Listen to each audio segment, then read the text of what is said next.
Azərbaycanın Xarici İşlər Naziri Ceyhun Bayramov Bangkokda keçirilən Birləşmiş Millətlər Təşkilatının Asiya və Sakit Okean üzrə İqtisadi və Sosial Komissiyasının heç kəsi geridə qoyma, Asiya və Sakit Okean regionunda bütün yaş qrupları üçün cəmiyyətin inkişafı mövzusuna həsr olunmuş 82-ci sessiyasına sədrlik edib. Sessiyanın açılışında Azərbaycan Prezidenti İlham Əliyevin müraciəti nazir Ceyhun Bayramov tərəfindən oxunub. Sessiya zamanı Azərbaycan ümumi çağırışların həlli və inkişafın faydalarının cəmiyyətin bütün təbəqələrinə çatmasını təmin etmək üçün regional əməkdaşlığın gücləndirilməsinin vacibliyini vurğulayıb.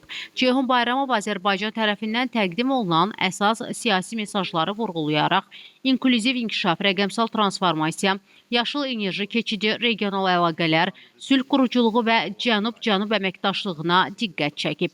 Azərbaycanın heç kəsi geridə qoyma gündəliyi çərçivəsində insan mərkəzli, dayanıqlı və bir-biri ilə əlaqəli regional gələcək baxışı təqdim edilib. Sessiyada Azərbaycan 2030 sosial-iqtisadi inkişafa dair milli prioritetlərin, inklüziv iqtisadi artım, təhsil və səhiyyəyə bərabər çıxış, rəqəmsal dövlət xidmətlərinin genişləndirilməsi, nəsillər arası bərabər imkanlar kimi prioritetləri xatırladılıb. Bundan əlavə, Avrasiya bağlantısı üçün orta dəhlizin strateji əhəmiyyəti vurğulanıb. Sessiyada Asiya və Sakit Okean regionunda bütün yaş qrupları üçün sosial inkişafın təşviqinə dair Bakı-Bangkok bəyannaməsi qəbul edilib. Bu sənəd Asiya-İSKİN inklüziv inkişaf gündəliyi ilə birbaşa uzlaşan inklüziv və dayanıqlı tərəqqiyə dair ortaq öhdəliyi əks etdirir. Sessiya inklüziv artım, sosial bərabərlik və regionda dayanıqlı inkişaf üzrə dialoqa irəli aparmaq üçün üzv dövlətlərin, beynəlxalq təşkilatların və BMT tərəfdaşlarının yüksək səviyyəli nümayəndələrini bir araya gətirib.